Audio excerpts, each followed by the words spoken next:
sam portable daa réer 5 ma koy laajte ku ma laajte nga ne gisoo ko ba sunu président troupe Aligna ne bàyyi ñu composé bi ñuy composé rek benn waay bi ñu naan moor daal war nu portable muy sonné ci biir bi naan wuyul ki lay woo ñu xool benn bët bi fekk fa un appel absence xool beneen bët bi gis ci message reçu ci lañ ko jàpp yóbbu police fa laa fa jóge kii nag benn pël la woon ma nga dëkk Kalloosi benn bis nag benn xaritu olofam am fa xew na ko su ma sayoon nag nga teew ci xew yi bi mu teewee ci xew yi nag pël bi mi ngi tudd Yoro léegi xew yi ñu ngi def noos kenn ku ñu laaj looy naan ci boisson Cheikh Omar naan Coca-Cola lay naan Aligna naan Fanta lay naan ñëw ba ci pël bi Yoro na ko Yoro looy naan mu ne man yoo toog si rek lay naan. Ah non, là je suis pas d'accord. Ah je suis pas d'accord. Quand il s'agit des Peuls, je suis pas d'accord. Je te vire tout de suite. Je te vire tout de suite du plateau. Je ne suis pas d'accord. Ah non. Xam nga ne Mia l'avait fait. Yo toog. Mia l'avait fait. Non. Yóbbu ko restaurant commandé ko mu lekk ba pare. jékki-jékki waa ji ne cure-dent rek mu tëb ma ñàkk sama ndey du ma ko lekk cure-dent moom du ma ko lekk li nga ma jox doyagul na. da nga yaakaar ne dessert la. ñu àndee restaurant. ma bàyyi pour boire nga ne ma ah bon on paye l'eau.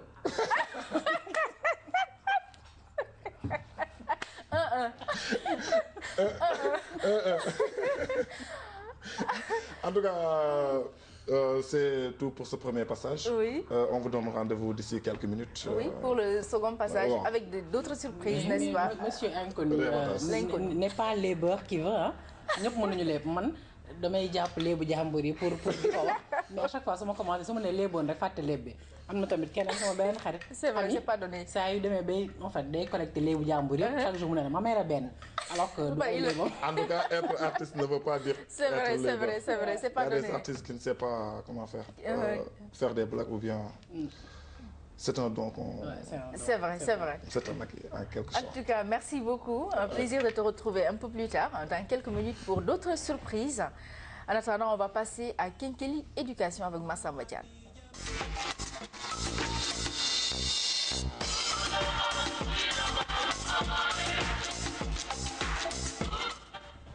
Dans Kenkeli Éducation, aujourd'hui, Massamba s'intéresse, l'équipe de Massamba Thiam, je veux parler de Seynabou Diokhane qui s'intéresse aujourd'hui à la finale de la lecture organisée par Bibliothèque Lecture Développement qui a opposé à 2 écoles de Dakar.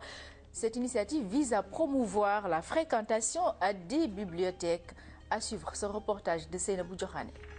Ici, les élèves de l'école Babacar Cissé se concertent pour trouver des réponses au nombre en cages.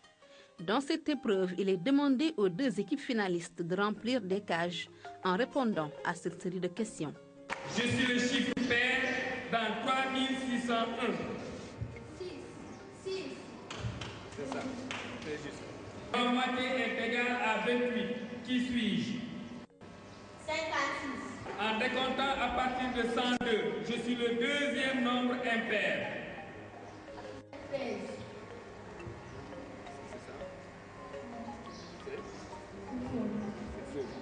Cette activité marque le coup d'envoi de la première mi-temps de la finale défi lecture. Elle met les écoles Babacar Cissé et Boune à égalité 25 points partout. Les 30 joueurs sont alors invités à chasser l'intrus dans ce groupe de mots. Jument, l'ânesse, lapine, chèvre. Donc pigeon. C'est bon. Pigeon. Le hasard constitue l'examen qui met fin à la moitié du temps. Pour donner plus de vie à la pause, le résumé des supports de la finale défi lecture est proposé aux spectateurs, ainsi que la présentation d'une expérience réalisée par les élèves de l'école élémentaire de la ZAC de Mbao. Le lapin s'accouple avec la lapine pour donner un... Lapero. Oui. Donc, au total, Babacar Cissé a trouvé... 30 points. À combien de points? 30 points. Donc, Babacar Cissé a 30 points. Le livre nous parle des insectes dits sociaux. Pourquoi sociaux? Parce qu'ils font tout ensemble. Habitat, travail, nourriture. Par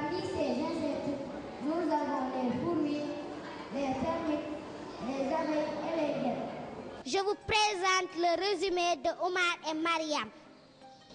Après 9 mois passés à Dakar pour étudier chez leur oncle, Omar et Mariam sont conduits par celui-ci au village. À leur arrivée, leur maman les accueille toute heureuse. Dès le lendemain, Mariam commence à aider sa mère dans la préparation et la vente de la bouillie de mil. La deuxième mi-temps permettra de départager l'école élémentaire Babacar Cissé et celle de Boune à travers des mots croisés, des anagrammes et un duel entre les deux capitaines des équipes finalistes. Au coup de sifflet final, l'école élémentaire Babacar Cissé de Grand Bao remporte la finale pour la deuxième fois face à Boune. Voilà.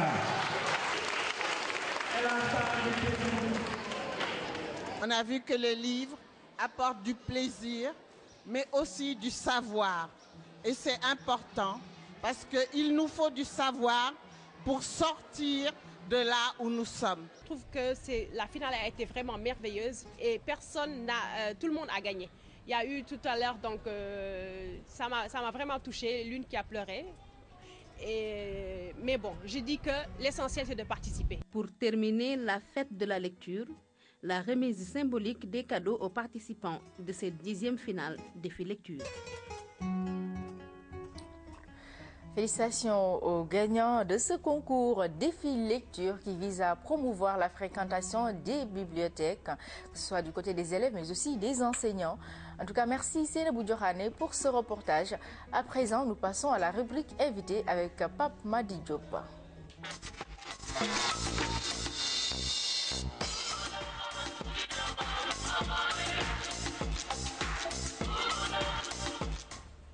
Je rappelle que nous recevons sur ce plateau Monsieur Moussa Na Abou Mahmouda. Il est le coordonnateur du programme pour le changement climatique. Bonjour, monsieur l'invité. Bonjour, madame. Bonjour, Pape Madi Diop. Oui, bonjour. Comment ça va ce matin? Ça va très bien. Ok. Voilà, nous sommes avec monsieur Moussa Na Abou Mahmouda. Voilà, c'est ça. Vous êtes donc le coordonnateur du programme changement climatique GIEC. Alors, GIEC, c'est quoi? Alors, le GIEC, il faut dire que c'est... L'acronyme veut dire le groupe intergouvernemental sur l'évolution du climat. Okay. C'est un groupe d'experts constitué de 220 experts qui représentent les différentes nations du monde. Et le rôle de ce groupe-là, c'est d'alerter sur les risques de changement climatique et d'événements extrêmes liés aussi au changement climatique et informer les décideurs politiques. Très bien. Alors, M. Mahmouda, vous préparez donc un atelier à Dakar, prévu du 18 au 19, ici même à Dakar. Oui. Alors, quel est l'objectif de cet atelier, justement? Alors, l'objectif de cet atelier, il faut dire que ce groupe d'experts intergouvernemental sur l'évolution du climat, il produit des rapports spéciaux chaque année pour dire quels sont les risques liés aux événements extrêmes et au changement climatique dans les différentes parties du monde. Okay. Et une fois ce rapport produit, des ateliers régionaux sont organisés dans les différentes parties du monde pour effectivement informer les acteurs de ces différentes parties du monde par rapport aux différentes conclusions de ce rapport-là. Donc ce rapport est sorti en avril 2012, celui de 2012. Et il y a eu déjà un atelier qui a eu lieu en Afrique de l'Est pour les acteurs de l'Afrique de l'Est afin de leur présenter les différentes conclusions de ce rapport-là. Et cette fois-ci, c'est le tour de l'Afrique de l'Ouest. Et l'atelier aura lieu les 18 et 19 juin ici à Dakar, à l'hôtel Pullman. Et quelles sont vos attentes après la publication de rapport, par exemple? Oui, nos principales attentes, c'est d'une part que tous les acteurs soient informés. Quelles sont les conclusions de ce rapport-là? Une fois que les acteurs sont informés, que des actions soient prises. Je pense que c'est les deux principales attentes. Et que dit le rapport commandité par le GIEC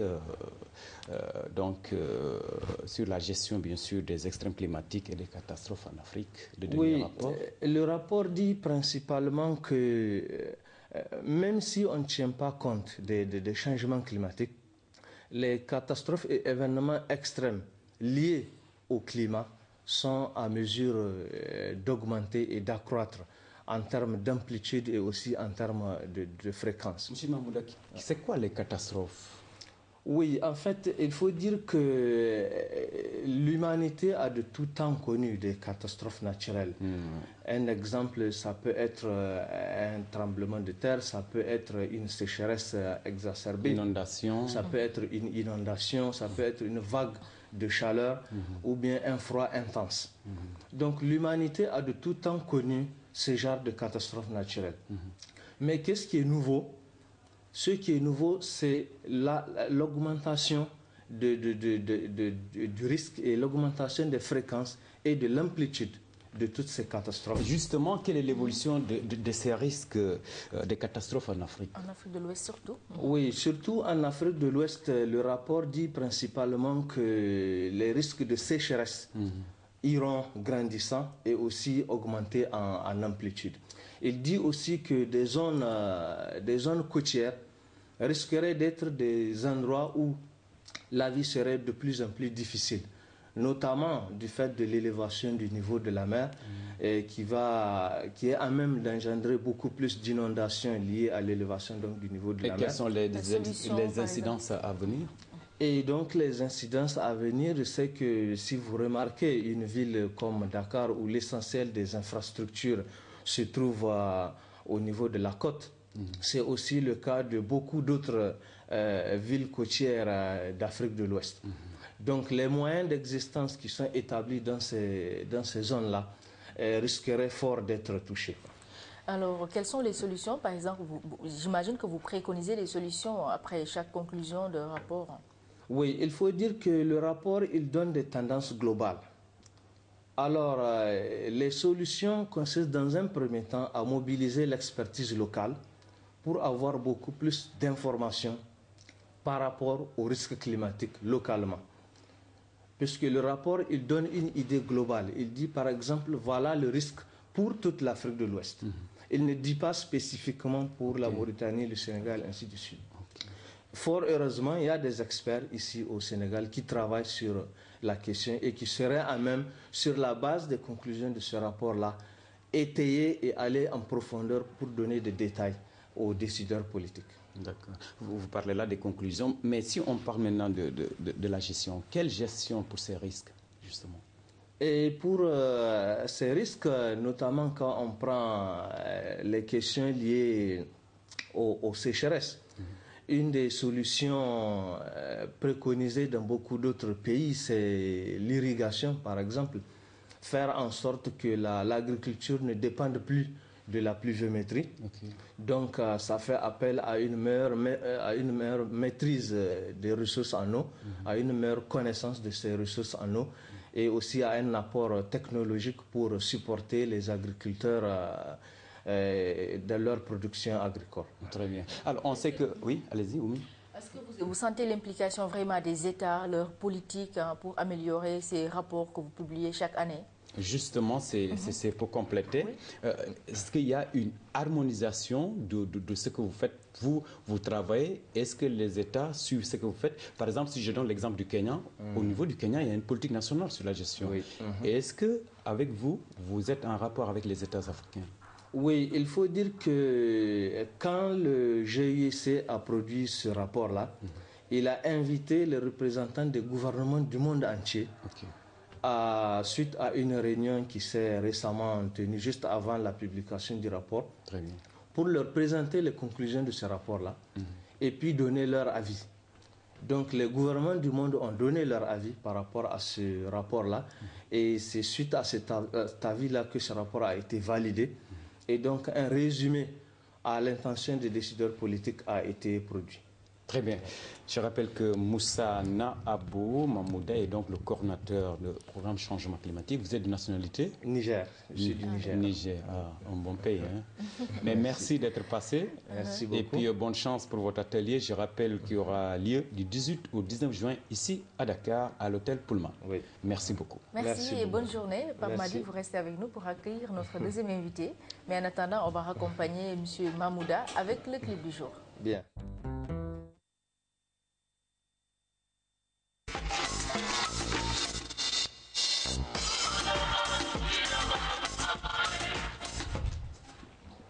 Notre deuxième invité sur ce plateau, il s'appelle M. Hassan Racine Mbaye, président de l'association Wassanar.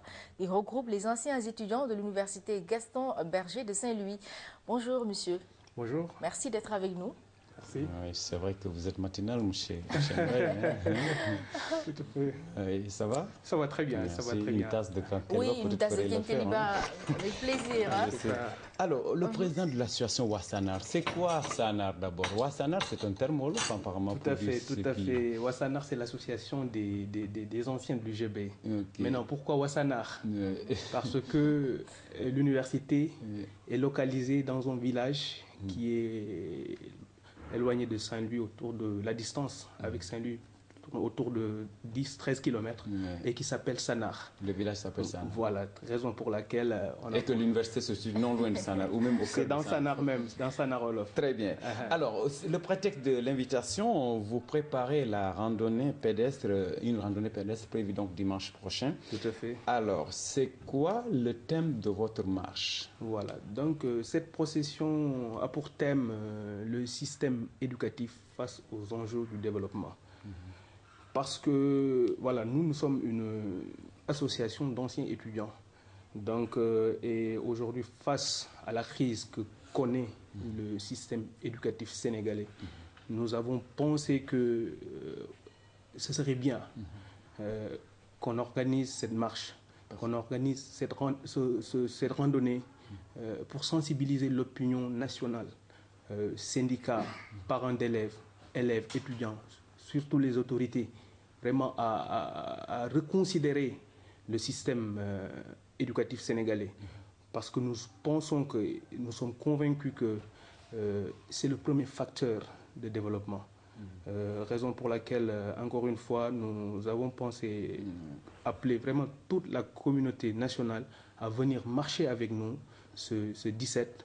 Et voilà, donc pour relancer, vraiment donner un nouvel élan à l'éducation au Sénégal. Ça marche, c'est ici même à Dakar? Oui, ici même à Dakar. On comprend bien que vous avez toujours ce virus d'étudiant en vous, même si vous êtes dans le secteur productif, mais c'est bien, d'autant plus que vous êtes des Sénégalais qui pensent.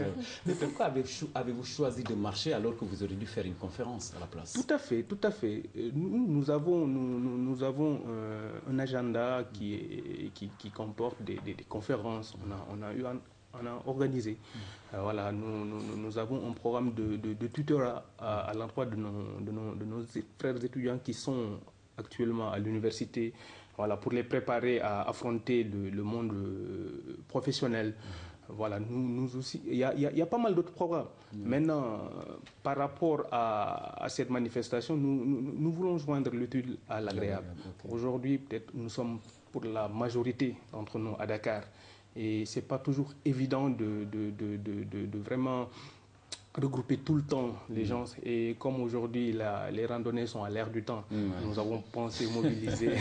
Quelles sont vos attentes justement par rapport à cette initiative? Voilà, par rapport à cette initiative, voilà, comme j'ai eu à le dire tantôt, c'est vraiment pour sensibiliser l'opinion nationale, vraiment sur la place qu'occupe l'éducation dans le développement d'un pays. C'est capital. Nous n'avons rien, par exemple, contre la lutte ou bien de ce genre d'activité, mais vraiment, nous sommes convaincus que pour que le Sénégal vraiment se développe concrètement à l'instar des pays asiatiques nouvellement industrialisés et autres, il faut qu'il s'appuie sur l'éducation.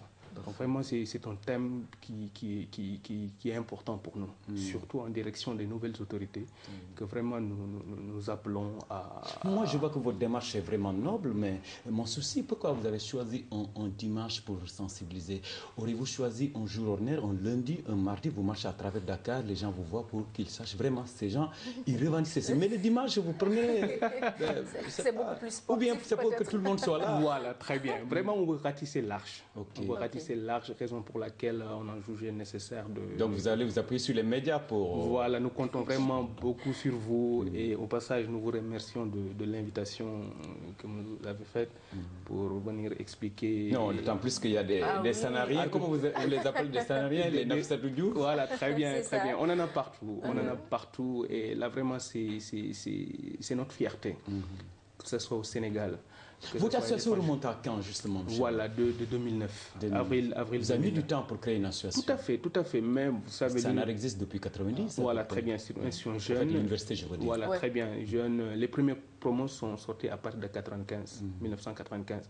Donc, voilà, comme vous savez, après la sortie, les gens sont confrontés aux réalités du monde professionnel, donc c'est pas toujours évident. Effectivement, de se retrouver. N'empêche, il y a eu des tentatives de regroupement entre membres, entre étudiants ayant fréquenté village, tout ça. Oui. Maintenant, nous voulons fédérer vraiment toutes ces entités. Et vraiment, nous remercions aussi notre... À peu près, il y a combien de membres? Aujourd'hui, on tourne de potentiellement 25 000 membres. 25 000 membres. Vraiment, c'est une structure à très fort potentiel. Qu'est-ce que vous avez eu à faire jusque-là, depuis la création de cette structure? Oui, beaucoup de choses. Nous avons participé aux entrepreneuriales de l'UGB que nous organisons tous les ans avec les autorités académiques. Nous organisons des conférences.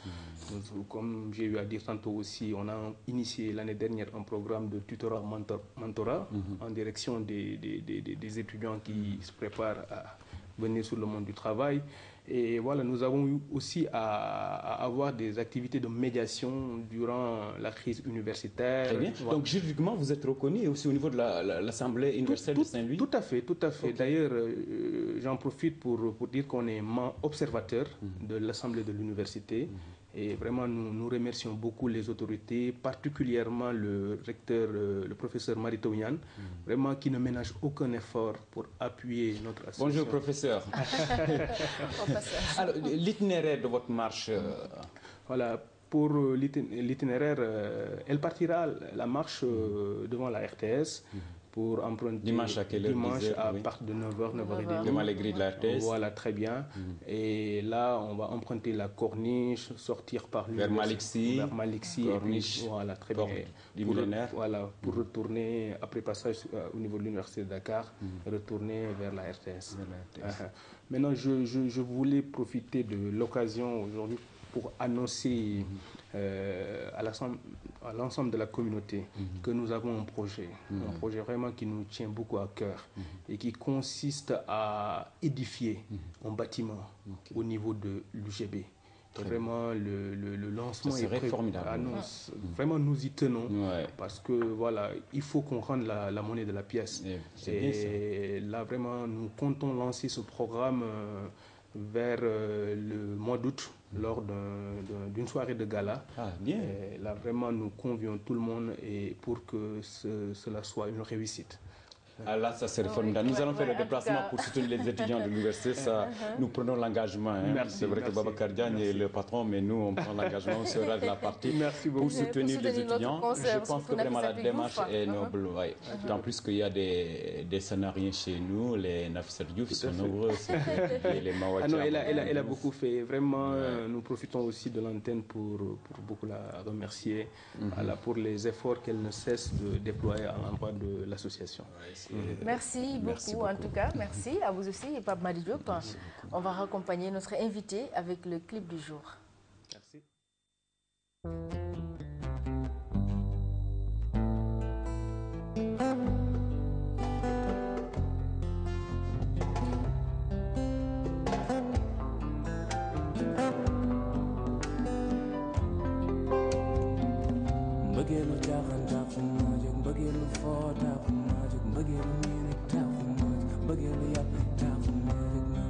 na na na di dere dere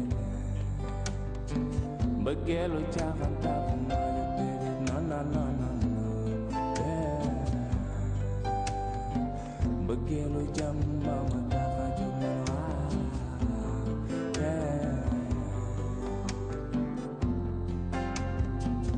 mbëggeelu jàmm ma taxa jóg mbëggeelu yërmande ma taxa jóg man mbëggeelu caaxaan taxu ma jóg na na na na na mbëggeelu salaama ma taxa jóg man waaw waaw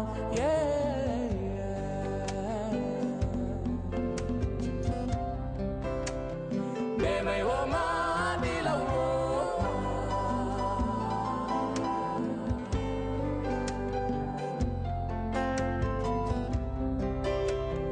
demay woo ma di la woo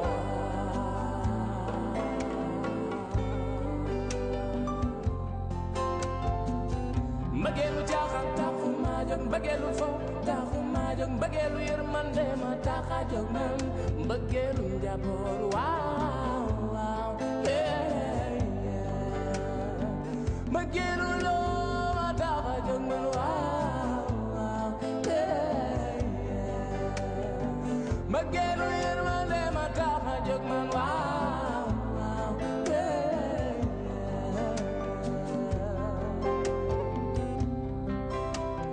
demay woo ma di la woo waaw demay woo ma lay woo sunu ànd mën a neex saa yoo jàllee xamal ma ko man saa yi ma jàllee xamal ma ko ndax ñoo bokk benn dundu bi ni dundu ñun ñi sunu ànd dafa war a neex waaw waaw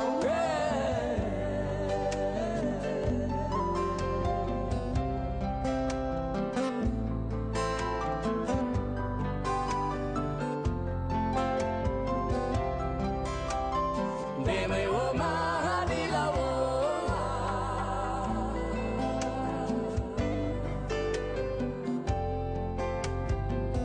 mbëggeelu caaxaan taxu ma jóg mbëggeelu fo taxu ma jóg mbëggeelu niit taxu ma jóg mbëggeelu yërmande ma taxa jóg man waaw waaw mbëggeelu xam-xam ma taxa jóg man waaw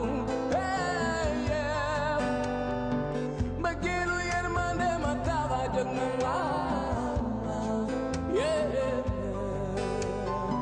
mbëggeelu gaañ taxu ma jóg dere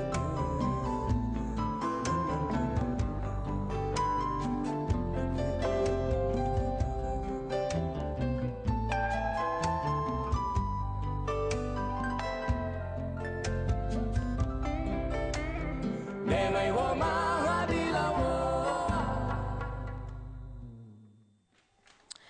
Voilà, c'était un clip de Carlou D. Tout de suite, place à la chronique environnement avec Ibrahima Diallo.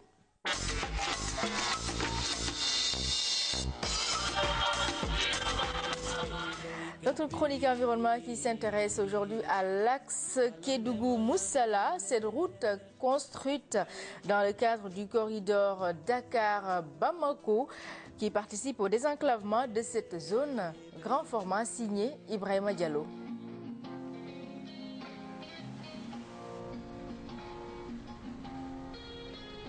Kédougou-Moussala par la route sur la nationale 7. 112 km parcourus en 1 heure, bien sûr à bord d'un véhicule. Pour ce cycliste, certes, le temps serait encore plus long. Mais l'essentiel pour lui, c'est de rouler en toute quiétude, loin des klaxons et des embouteillages des grandes agglomérations, pour regagner Sarah. Non son épouse, mais sa localité, comprenait en langue malinké Saraya, chef-lieu du département. Il y a moins de 2 ans encore, cela relevait de l'utopie pour les habitants. Aujourd'hui, ce n'est plus que vieux souvenirs. Cette route a permis de désenclaver une centaine de villages installés sur le corridor Dakar-Bamako par le sud. Une zone longtemps coupée du reste du Sénégal. Depuis ma naissance jusqu'à nos jours, nous n'en avions jamais eu une route bitumée sophistiqués qui traversent le village. Large de plus de 10 mètres avec des accotements de 1,50 m de part et d'autre pour éviter l'ensablement, ce tronçon présente un impact positif considérable sur la vie des populations. Pendant longtemps, Bambou était coupé du monde. Aujourd'hui, ce village malinké réapprend à vivre. En attestent ses habitants qui tentent d'occuper leur journée sur la grande place installée au bord de la route. Jouer aux cartes au rythme des sons des moteurs des véhicules, un passe-temps pour ces riverains. Men be sigile sila da la grand place la poussière inte la na kanka nte nokola donc on a firi fengolu poussière inte la lila vraiment nga silo ni na fa dile a ran fa le kende. À l'école primaire de Kenyotopol, située sur la route nationale, cette enseignante ne dira pas le contraire. Cette route constitue pour elle et ses élèves un gain de temps et d'énergie. Depuis que la route est faite, les gens viennent pratiquement à l'heure. Surtout ces élèves-là qui doivent quitter Madina Kenyoto pour venir. Pour nous, les enseignants aussi, c'est la même chose. Nous quittons pratiquement à 30 minutes avant l'heure et avant 10 minutes, on est là. Du point de vue socio-économique, cette route est un facteur de développement, car elle permet de booster les activités génératrices de revenus, surtout pour ces femmes. Actuellement, elles peuvent rallier facilement Kédougou pour écouler leurs produits.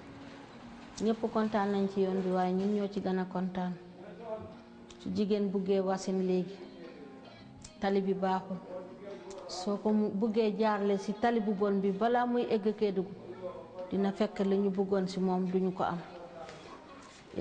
loolu wàññi na coono bu métti ci wàllu jigéen yi si côté santé ci biir groupement yi nag suñu groupement bee ci frontière Mali soo demee di nga fa fekk ay groupement jigéen ñu ngi liggéey ñi di sardinas ñi nekk si tool yi fu nekk la jigéen yi di liggéey waaye soo liggéeyee amoo tali li ngay liggéey day yàqu ci sa loxo tey lu ñu jigéen yi liggéey mun nañ jaar ci yoon bi ñu indi ko Kédougou fi ñu jaay ko. Des projets connexes de ce corridor mis en œuvre par le ministère des Infrastructures à travers la Géroute, la construction des pistes secondaires et de forages comme ici à Madina Kenyoto.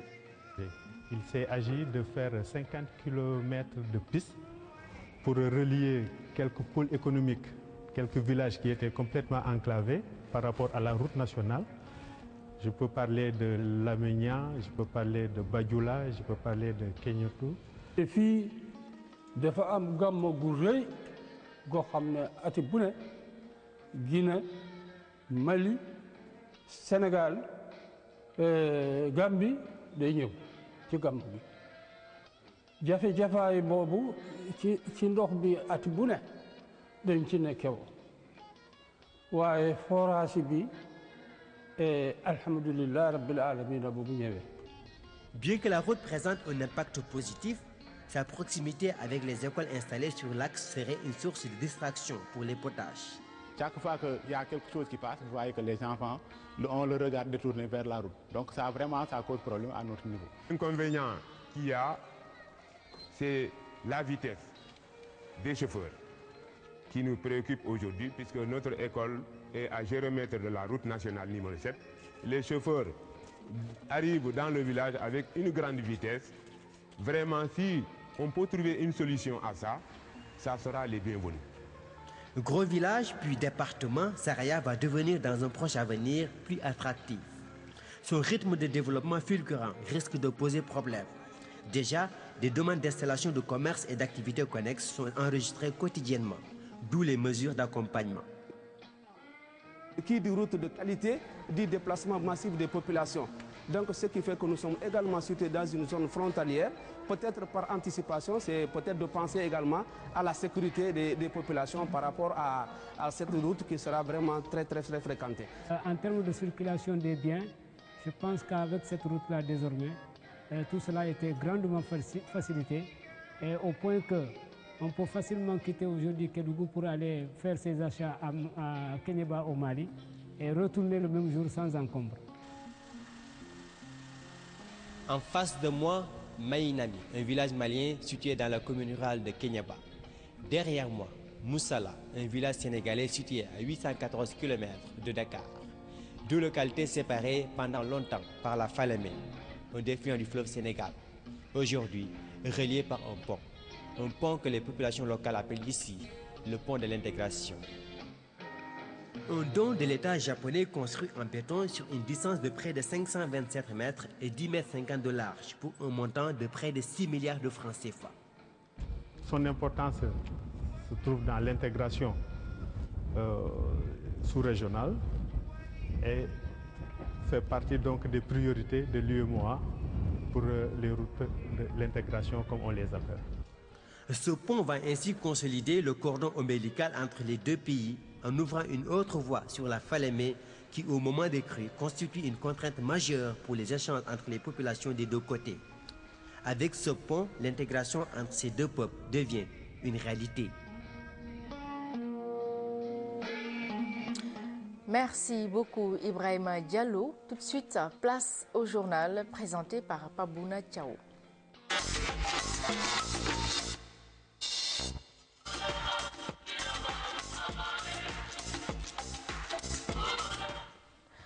Au sommaire, les rideaux sont tombés sur les journées scientifiques de l'Agence nationale de recherche sur le sida.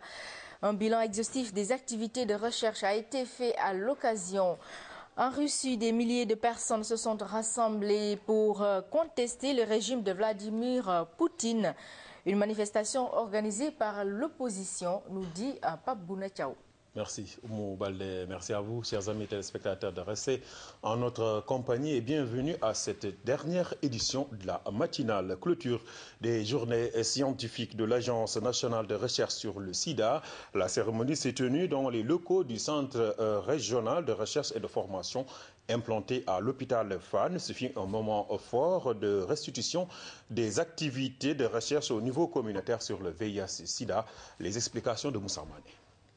Les journées scientifiques de l'Agence nationale de recherche sur le sida d'ICIT Sénégal ont permis aux différents intervenants de faire l'état de la recherche sur le VIH. C'est aussi l'occasion de noter les avancées en matière de prise en charge des personnes atteintes par le virus.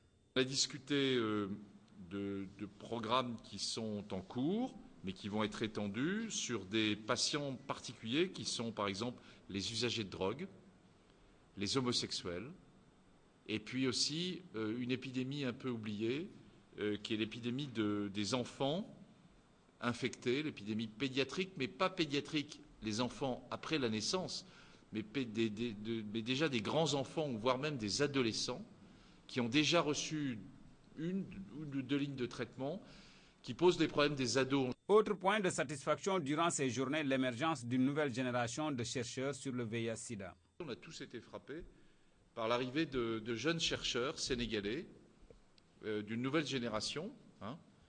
Il y a une première génération, une deuxième, et là on est à la troisième génération, à la fois au niveau de la recherche clinique, mais aussi des sciences humaines et sociales, et qui sont très impliqués, qui s'expriment très bien, qui présentent, qui sont très impliqués dans les problèmes qui se posent à votre pays. Créée en 1992 par le gouvernement français, l'ANRS finance la recherche publique sur le VIH. Depuis quelques années, elle étend ses activités dans les pays en développement où vivent la majorité des personnes infectées par le virus du sida. Moussa Mané, la question de l'adaptation au changement climatique n'est plus un choix, mais plutôt une obligation pour les pays ouest-africains. C'est la conviction des autorités étatiques de la sous-région pour lutter contre l'érosion côtière. La commission océanographique intergouvernementale de l'UNESCO, le PNUD et 5 pays de l'Afrique de l'Ouest ont fédéré leurs efforts pour une synergie d'action. Le reportage de Tchorodia. La Guinée-Bissau, le Sénégal, la Gambie, le Cap-Vert et la Mauritanie sont les pays ciblés pour la mise en œuvre de ce projet de démonstration. Initié depuis 2008, le projet vise la résilience des écosystèmes au changement climatique. Les changements climatiques provoqueront le déplacement ou le rétrécissement de plus de 80% des habitats côtiers. La question de l'adaptation au changement climatique n'est plus un choix pour nos pays de la sous-région. C'est une obligation. C'est dans ce contexte que le projet Adaptation au changement climatique et côtier en Afrique de l'Ouest, ACCC, a été formulée et financée par le Fonds mondial de l'environnement mondial.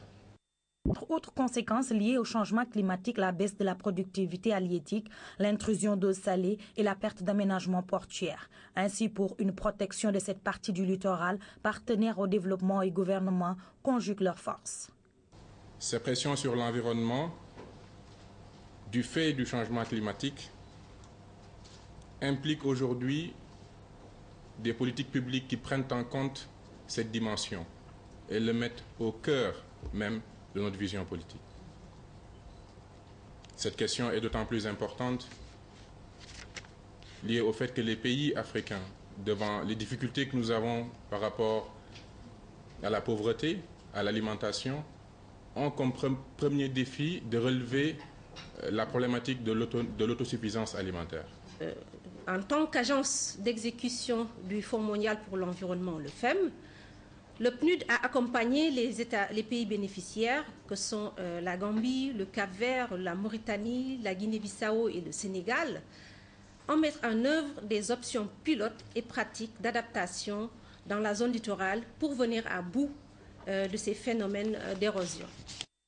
Depuis belle lurette, les pays africains et ceux de l'Afrique de l'Ouest en particulier ne cessent de s'investir pour lutter contre l'érosion côtière. Les résultats sont parfois satisfaisants, mais il reste toujours du chemin à faire.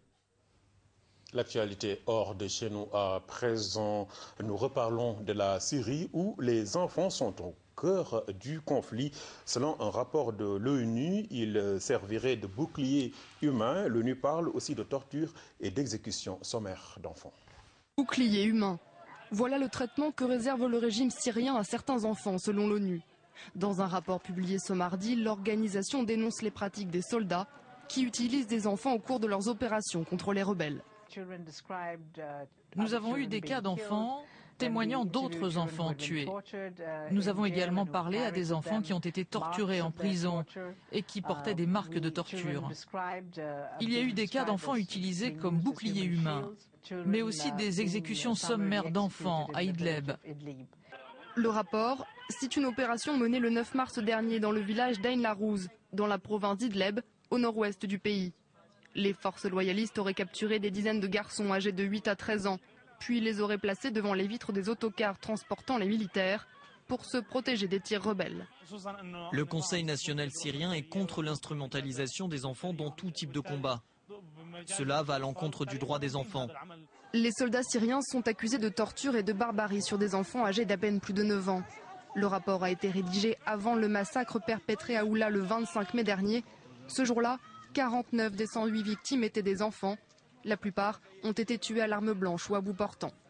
Selon Human Rights Watch, au moins 1176 enfants ont été tués depuis le début de la révolte en Syrie. L'ONG indique aussi que des groupes d'opposants armés, dont l'armée syrienne libre, auraient recruté des enfants soldats. Toujours sur l'international en Russie, la rue a encore défié Vladimir Poutine. C'était lors d'une manifestation dénommée la Marche du Million, initiative réussie par l'opposition malgré les vagues d'intimidation. Manifestation de mardi, Vladimir Poutine a appelé les Russes à ne pas se laisser impressionner par la manifestation qui a rassemblé des dizaines de milliers de personnes place Pouchkine au cœur de Moscou. Nous ne pouvons pas accepter quoi que ce soit qui affaiblisse notre pays ou qui divise notre société. Nous ne pouvons pas tolérer ces décisions et ces actions capables de mener à un choc économique et social. Mais les manifestants demandent le changement et dénoncent la politique du Kremlin menée contre les dissidents. Lundi, des policiers ont perquisitionné les domiciles de responsables de l'opposition. Parmi eux, Alexei Navalny, le blogueur anticorruption qui a de nouveau été entendu mardi. Il est évident que l'interrogatoire d'aujourd'hui est une formalité inutile et stupide qui a uniquement pour but d'éviter à certaines personnes comme moi de prendre part au rassemblement aujourd'hui. Je suis sûr que tout ira bien et que la majorité d'entre nous pourront se rendre à la manifestation. Contre les mouvements d'opposition, Vladimir Poutine a choisi la manière forte en adoptant une loi qui instaure des amendes considérables pour punir les manifestants. Voilà, c'est la fin de cette édition. Merci de l'avoir suivi. L'information revient sur nos antennes à 13h. Ce sera avec la rédaction centrale. Bonne journée à toutes et à tous. Bonne journée à toi aussi, Pabouna Tchao. Merci beaucoup, en tout cas. Et à présent, on va voir l'actualité traitée par la presse du jour, parcourue par Abdoulaye Sinkaré. C'est tout de suite.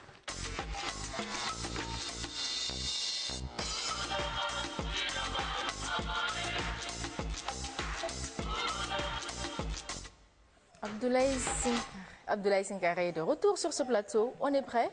Oui, on est prêt pour la revue de la presse. Complète. Dès ce matin, oui, la revue complète, bien sûr. Après avoir pris une bonne tasse de Kinkeliba. De Kinkeliba, bien sûr. Alors, on a la pêche. Ah oui, bien sûr. On a la pêche. C'est parti. On commence par quelle donc info? avec une information qui concerne le président de la République sortant, le président Abdoulaye Wade.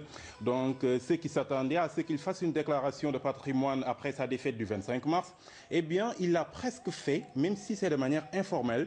Le journal L'As est plus ce matin un communiqué de l'ex-chef de l'État dans lequel il parle de ses biens.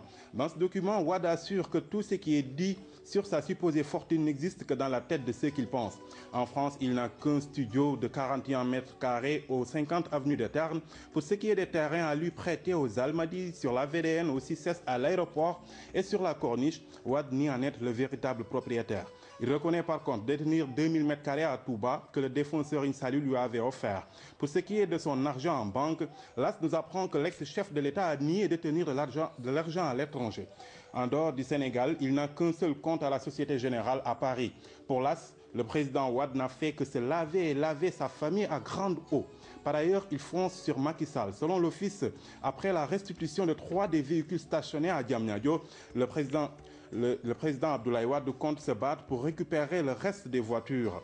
Les libéraux ont reçu, selon le journal, des assurances fermes pour la restitution des véhicules restants. Malgré tout, Wade promet de porter plainte pour vol et abus de pouvoir contre le président Macky Sall. Et il n'exclut pas de demander des excuses publiques pour laver l'affront. À l'ex-chef de l'État, prêt à engager un bras de fer, le ministre de l'Intérieur donne des conseils, si l'on en croit Direct Info. Pour Mbaye Ndiaye, Abdoulaye Wade doit aller se reposer et laisser le jeu démocratique se dérouler correctement, d'autant qu'il n'a plus rien à prouver au Sénégal et en Afrique. Toujours dans Direct Info, le ministre de l'Intérieur considère Maître Wade comme un chef de l'État sortant à qui on doit tous les honneurs, mais qui a l'obligation de respecter la République. Il n'y a pas de chasse à l'homme, il faut qu'il respecte les règles de la démocratie. Dixit Mbaye Ndiaye. L'une des matérialisations de cette démocratie, c'est la diversité à l'Assemblée nationale. À ce propos, Sud Quotidien écrit que l'hémicycle va passer du monolithisme à la parité pour la prochaine législature et le journal de retracer en quelques mots le long chemin qui a mené à cette configuration. D'abord le régime de parti unique senghorien, ensuite la pluralité s'invite à l'Assemblée sous la contrainte des événements politiques et sous le magistère d'Abdoulaye Wade vint enfin l'équilibre des genres dans cette institution dominée jusque-là par l'approche machiste. Pour la prochaine législature, donc, la parité sera intégrale. Toutefois, Sud se demande si la présence massive de femmes va apporter une richesse au débat. Seront-elles à la hauteur des missions assignées? La tribune ne saurait donner une réponse. Elle prédit plutôt une assemblée de cohabitation. Selon le journal, contrairement aux années précédentes, la prochaine assemblée va déroger à la tradition. Elle ne sera plus composée d'applaudisseurs professionnels qui votent des deux mains des lois plus impopulaires les unes que les autres. Les Sénégalais rêvent aujourd'hui d'un nouveau type de député qui pourra refléter leurs aspirations profondes, comme le suggèrent les assises nationales, c'est-à-dire faire du Parlement le centre nerveux de la vie politique. Dans sa livraison du jour, le quotidien nous apprend que Wade a renoncé à battre campagne pour le PDS. Il calme le jeu. Pour le journal, c'est le signe que le président Abdoulaye Wade est enfin devenu sage. En sport, Sunu Lamb nous parle du combat qui devra opposer Tapha Tine au B52 de Mbour. Selon le journal, le B52 est un lutteur doté d'une force incroyable et si Tapha Tine le bat, il obtiendra ainsi son ticket pour entrer dans la cour des grands. C'était tout donc, Oumou. Pour toi, une tasse de Kinkeliba pour te permettre de poursuivre tes activités de la journée, Abdoulaye Sinkaré. Merci beaucoup pour cette revue de presse très alléchante. À présent, on va faire un clin d'œil à nos partenaires avant de retrouver les autres chroniques.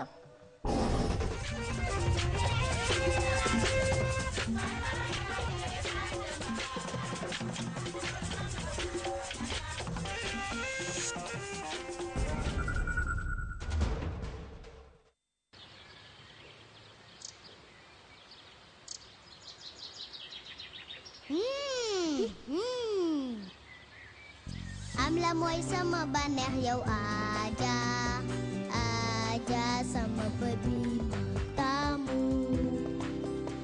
sa melukaan moo may daane sa nooyaay moo may bégloo Adja Adja sama bëbi ma gënal li ci xeet bi neex a neex li ci caf ko bët bi salit loo la la la la la la la la la la la la la la la la bër Adja yow laa tàmm sama ndekki bër Adja mëne fu ne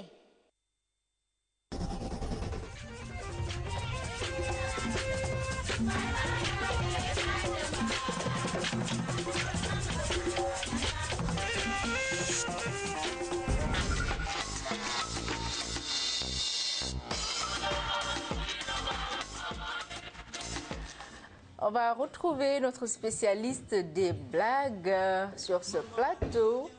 De retour. Comme ça. Tu as pris combien de tasses de Kinkeliba déjà 5. 5 seulement. Tu étais là. Les tasses de Kinkeliba? Oui. 5. 5. Ah ouais. Hein? Tu l'as pas vu. Je fais tout discrètement. Ah. Non. Ah d'accord, c'est bien. On va voir. On va voir tout ça. En tout cas, nous allons continuer. Oui. Sur ce même lancer. Quelle est la surprise? On va le découvrir ensemble. Ouais. Tu veux Nous allons découvrir ensemble ce qu'on a fait. Et dans la rue. C'est tout de suite. Ouais, tout de suite. yaa ngi ci rubrique Kinkeliba humour benn jeu la muy baatu olof amoo droit wax français amoo droit wax waaw wala déet en tout cas ñu bari dugg nañ ci musiciens yu bari dugg nañ ci waaye gis naan daal jàmbaar daal gisaguma ko ci xëy na nag ak yow suspense la kon gars yi nañu ànd ak Alioune Mbaye jéem a xool moom lu muy def ban classe nga bàyyee maanaam boo jàngee ba am lijaasa bi la war a génne ci daaray diggu dóomu yi. CM2. déedéet foofu romb. waaw dafa mel ne dañuy bañ déedéet ba tax na moom. nee naa la waaw ak déet lay bañ. sama liggéey daal mooy way. way maanaam ci ban anam. ci li nga xam ne que boo ko boolee tey jii dana xoromu. t'as déjà voyagé. tukki naa ci ay réew nag. yan nag yan. bitim réew. ban classe nga bàyyi dem naa ba daara dugg dóomu. maanaam CM2. romb naa foofu. romb nga CM2. romb naa ko. CM2 romb nga CM2. romb naa ko. Alioune est-ce que ba nga nekkee école tu étais intelligent ou bien. waaw yàlla defoon. waaw dafa mel ni moom nee na waaw yàlla defoon na te jeu bi dañuy bañ waaw kon mën nañu Alioune Mbaye Der daanu na duñ def lu dul amaat beneen boo xamante ne dañ koy sant déedéet doo am troisième sens parce que daanu nga. soxna si duñ def lu dul fàttali yaa ngi ci rubrique Kinkeliba amoo droit wax mot français amoo droit wax waaw wala déet soxna si noo tudd. ay nii laa ay nii foo dëkk. biir Dakar. biir Dakar ci fa. ca fan yi ban classe nga bàyyee ko. daara ju mag ja. t'es marié ou bien. waaw. waaw duñ def lu dul jàll ci keneen jéem a xool keneen Kinkeliba humour t'as pas le droit de dire un mot français t'as pas le droit de dire waaw wala déet loolu lay jeu bi di bañ. 6e wala 5e wala secondaire. ñeent t'as déjà voyagé. musuma ko. musoo voyagé. musuma ko. waaw lu waral loolu. ñàkk visa la wala. waaw. waaw dafa mel ni moom daan na duñ def lu dul jéem a xool keneen. kii nag ñàkk na visa. dañ ko rejeté waaw. moo taxit gaaw na de. en tout cas damay dem ba yéemu sax. doo gis ku gagné. c'est très difficile en tout cas. très difficile très difficile. mais am na ñu naan ma ñëw seet si leen dinañ ko trouver. waaw da ngay chrono bi ñaata minutes c'est combien de minutes. 2 minutes. faut résister 2 minutes. waaw. pourtant c'est faisable hein.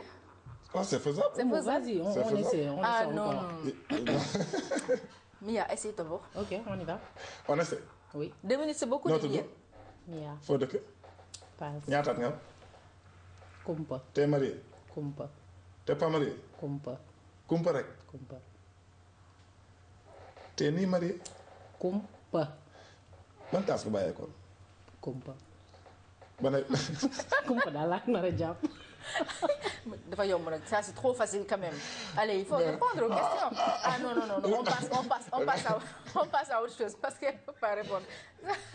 Elle a mûri sa stratégie. Ouais, ça, non, elle a mûri son plan. dem naa ci benn femme di ko poser question bi mais su ma koy def nii rek lay def. Elle a raison parce qu'elle n'a pas dit oui ni non. moom dong nga gagné gu. ak man mi naan ko ba. T'as pas gagné. T'as rien gagné. Allez, on passe à autre chose. Ouais, on va passer à notre deuxième élément. Oui, qu'est-ce que ça nous réserve? Ensemble. Allez, on va regarder. On va regarder. benn waay la woon waa ji Samba Mbaye lañ koy wax jàng rek lay def moo dàq jàng ci àdduna bi daa jàng ba am ay certificat ci jàng am benn bis yàlla dogal mu taab bi mu taabee ay jeunes yoo xam ne association lañ ñëw ba ci moom ne ko dañoo bëggoon nga jàngal ñu muy leen wax dëgg neex yàlla bëgg naa leen a jàngal waaye fi mu ne damaa wopp te taab ak njàng mënta ànd gars yi ne ko comme yow 500 000 francs nga doon fayeeku nañ la fay 2 millions 200 000 mu ne bu ngeen ma fayee 5 millions du tax ma jàng jabar ji xool ko ne ko mu ne ko da nga ko jàng de ay millions doo ko fi bàyyi mukk da nga ko jàng sa waay mujj antu jàng yi jël ko toog ci tant bi fees dell ki séeréer la ki bambara xeet bu ne fees dell ci tant bi sa waay départ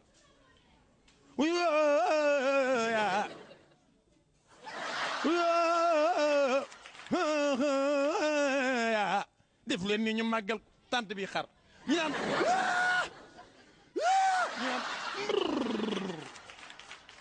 sama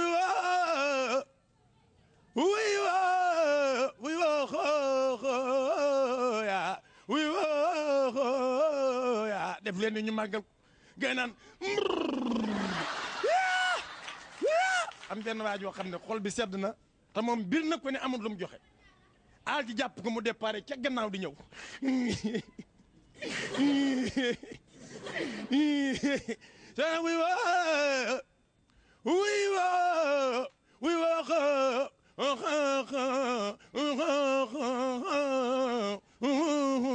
def leen ni ñu màggal ko sa waay nag aalu nag ne day tojal waa ji teeñ ñëw ba ci digg bopp bi ne nii waa ji rek sa waay yuux wuy tey laay ñu naan ko bu fi saaga de wuy tey laay wuy tey laay wuy tey laay wuy tey laay wuy tey laay wuy tey laay ñu naan ko bul saaga wuy tey laay dee ñu ne ko sa waay lan la mu ne booy bee ñu ne ko booy ban booy bee kan borom gan laaj mu ne déet ka ca gannaaw booy bee kan mu ne booy bee borom vaccin bi ñu ne ko mu ne borom vaccin bi paccal na taaba man booba laa fa jóge kii benn paa la woon paa bi moom nee na du fanaan néeg jabar ji lu dul bis yu am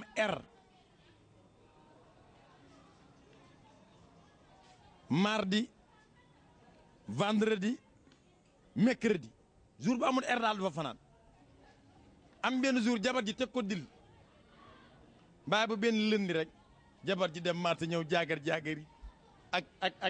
ak forme bu baax bi da ko romb rek waaj naa ko jabar ji avance dugg ci néeg bàyyi ba nijaay ñëw toog ci lal bi genre yooyu jabar jaagar yi takk fer yi génnee seru naan lii teg andu cuuraay xëpp ko ci gaayan cuuraay ci gilli jëkkëj naa ko jabar ji teg ko bàyyi jabar ji bàyyi ko ci biir rek avancé jaagar def seen affaire femme yooyu ñëw taxaw rombaat ñëw ba ci wetuwaa ji sëgg nag di def cuuraay saa nag yaa ngi préparé leen de rëdd bi de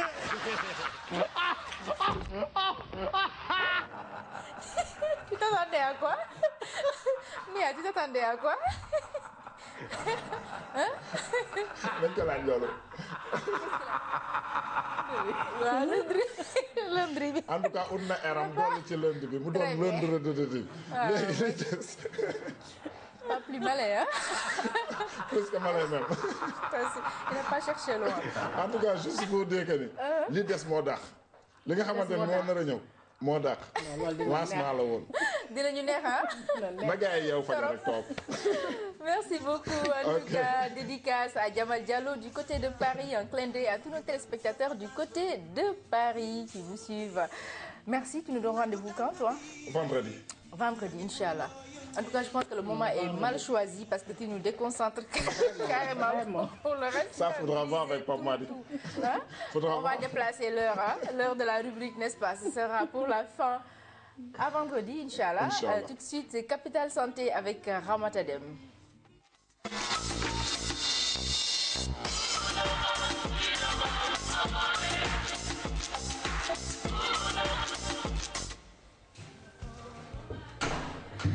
Ramatadem, de retour sur ce plateau, je rappelle qu'elle s'intéresse aujourd'hui à la malnutrition à Diourbel. On a vu un peu la situation dans cette partie du pays.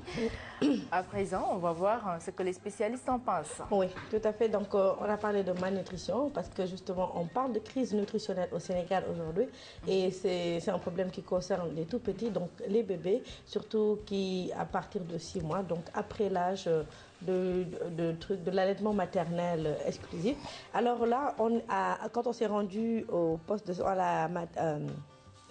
district de santé sanitaire de Diourbel, on a rencontré également le spécialiste, après avoir rencontré bien sûr en première partie les parents et les enfants, on a rencontré un spécialiste, le docteur, qui est nutritionniste, qui s'occupe du volet nutritionnel de cette structure et qui va revenir un peu sur les problèmes de ces enfants qui sont accueillis au niveau de cette structure.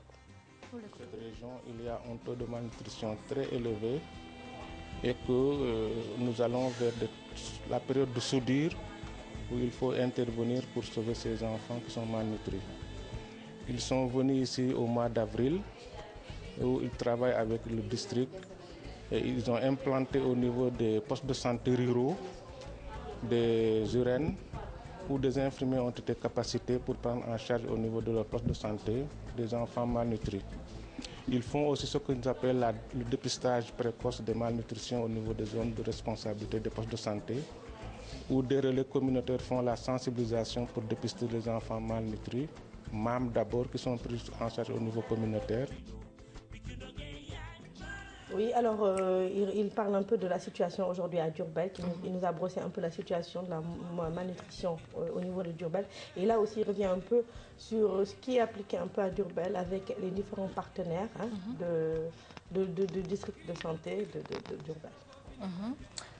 Des solutions qui est préconisées, surtout. Oui, des solutions, un peu, les partenaires, tout ce qui est mis en œuvre en tout cas, pour essayer de prendre à bras le corps, comme on dit, ce problème de nutrition et à Diourbel. Et la prochaine fois, bien sûr, on va se rendre à Matam pour justement, parce que c'est la deuxième région qui a été diagnostiquée vraiment avec un problème de malnutrition assez sévère chez les enfants. La deuxième zone la plus touchée du pays. Voilà, la deuxième zone la plus touchée.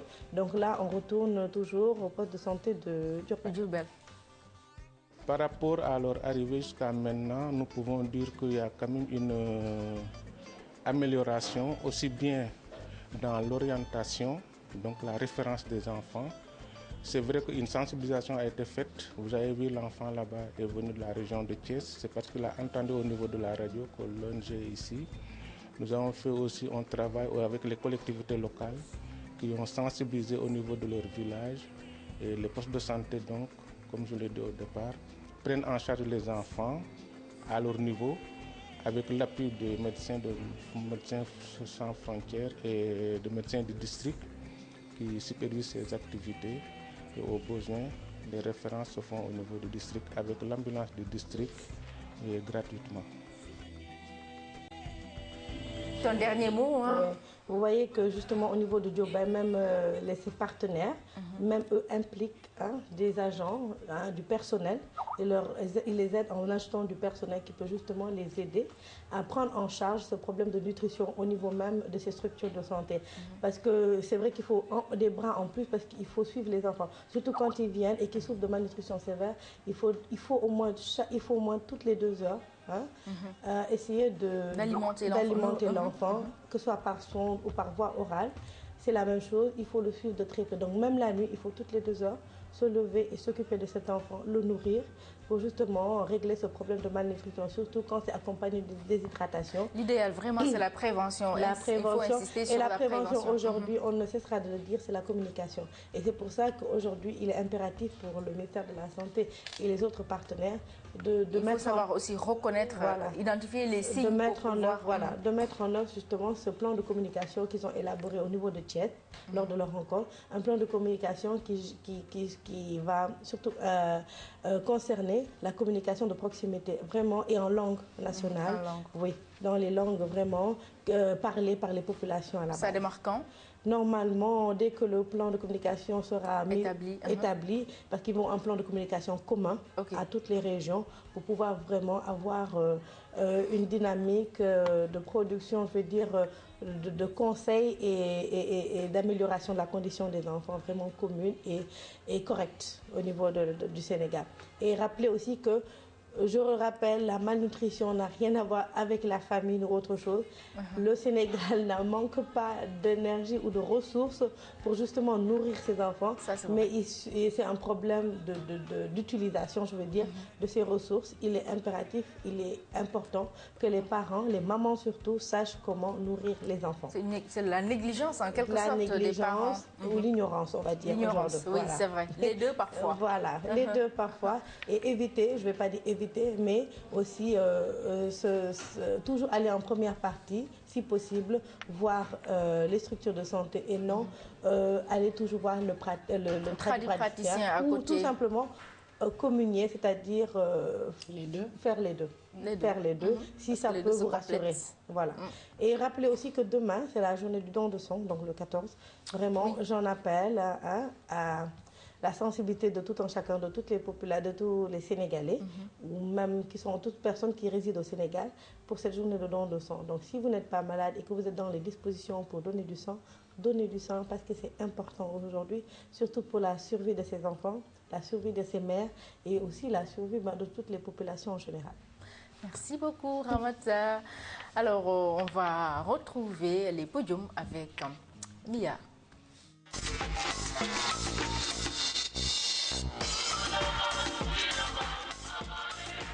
Retrouver les créations spectaculaires de ton invité du jour. Résina, qui fait tout simplement partie de ces créateurs qui nous font voyager, ils nous transportent dans leur univers. Et ce qui est bien avec Eric, c'est qu'il fait un travail de recherche autour des matières, des couleurs, des tissages uniques. Et ce qui séduit tout un continent, comme il aime bien le dire, Eric, il est partout. C'est un citoyen du monde. Il est d'origine malgache, n'est-ce pas? Malgache, oui, bien sûr. Il adore l'Afrique et il vit en Asie. C'est un citoyen du monde. Comme on le dit, le monde n'a pas de frontières. Bien sûr. Alors, nous retrouvons tout de suite Eric Résina. Muse, pourquoi? Il y avait qu'un S, parce que déjà, c'est déjà nos clientèles qui achètent nos vêtements. Mais vous savez, dans la création, il faut avoir une muse, en tout cas une. Mais il se trouve qu'il y en a plusieurs, parce que c'est les muses qui nous influencent, c'est les muses qui nous inspirent. Donc j'ai choisi, voilà, et j'ai dédié cette collection à mes muses, qui sont dans les différents continents du monde entier, voilà, que ce soit en Afrique, en Europe, aux États-Unis, en Asie où je suis.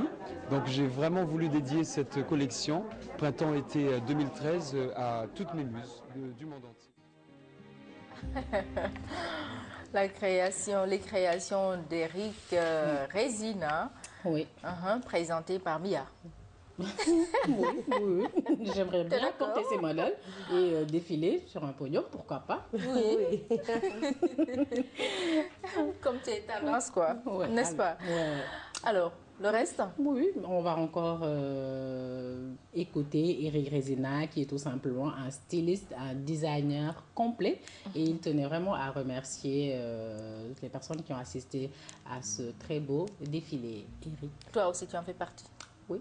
Je suis très content ce soir d'avoir, pour la 4e année consécutive, présenté ma collection à Dakar et avoir cette chance de travailler avec tous ces jeunes qui sont pour moi très talentueux et qui a qui représentent vraiment la beauté de ce continent.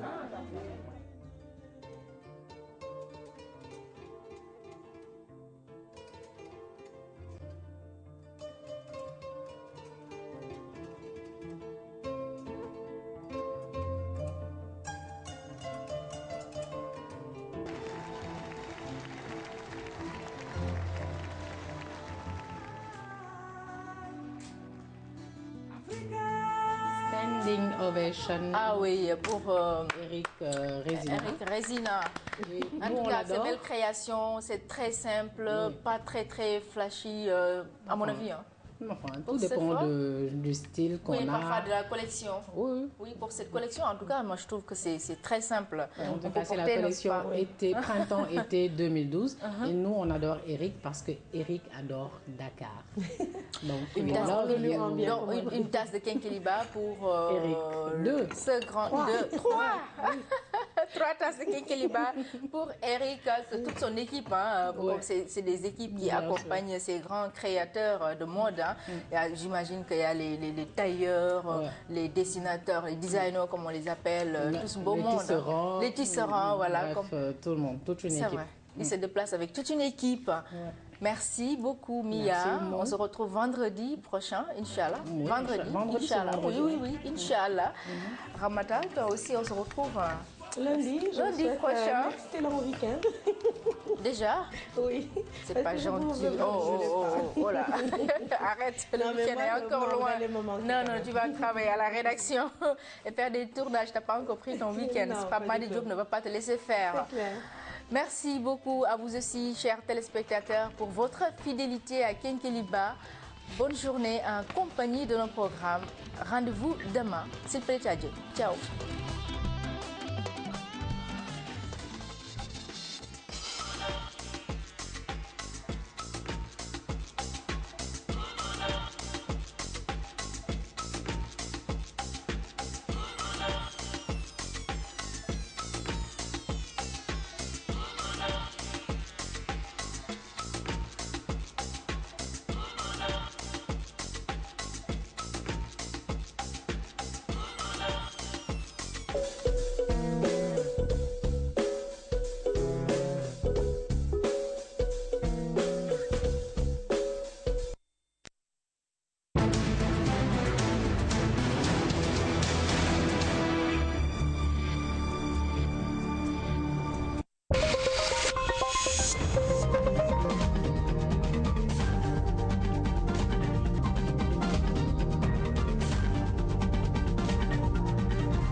Mbobos, la décharge de Dakar.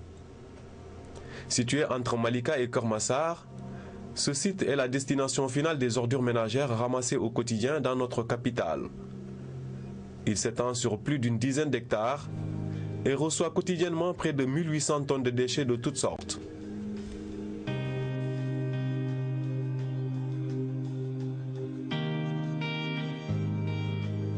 Mbobos, un monde à part, monde dans lequel se côtoient plusieurs acteurs tirant l'essentiel de leurs moyens de subsistance des ordures. Des habitats de fortune abritant des ateliers de toutes sortes. Mbobos, c'est le règne de la débrouille et de l'anti-gaspillage dans des conditions d'hygiène déplorables.